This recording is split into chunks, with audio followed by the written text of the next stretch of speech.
Hello friends, welcome to brilliant study classes. हम पढ़ते हैं कॉन्स्टिट्यूशन यानी कि संविधान, और ये लेक्चर नंबर आपका 30 है।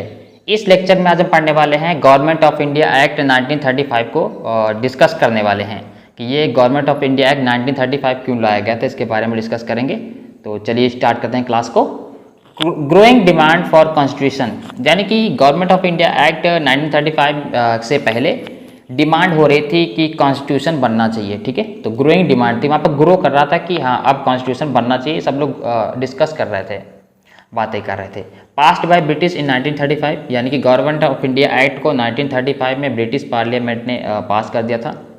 This was the longest act enacted by the British parliament at that time. This ये क्या था, सबसे लॉन्गेस्ट एक एक्ट था जो ब्रिटिश ने इंडिया के पक्ष में उसको पास किया था।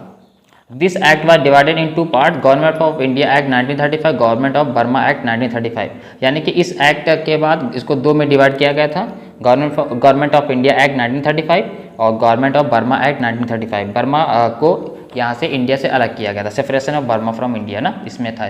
ठीक है, this act ends the system of डायरची।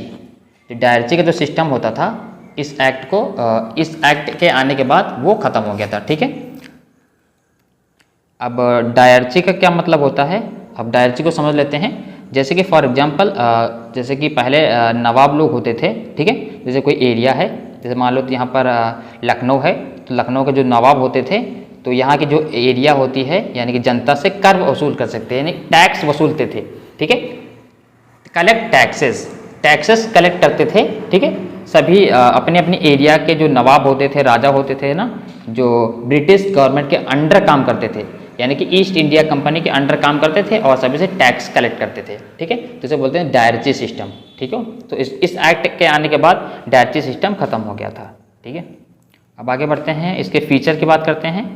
तो एंड ऑफ डायरची, जैसे कि मैंने बात की, राइट टू माइनॉरिटी को राइट्स मिला, और separation of Burma from India से बर्मा को अलग कर दिया गया था। सुपरमेसी ऑफ ब्रिटिश पार्लियामेंट, यहाँ पर ब्रिटिश पार्लियामेंट की सुप्रीमेसी दिखाई पड़ती है। ठीक है, तो this is the government of India act 1935। तो हमने इसके बारे में डिस्कस किया है। तो अगले क्लास में हम नए एक्ट के बारे में पढ़ेंगे। तो मिलते हैं नेक्स्ट क्लास में। Thank you class.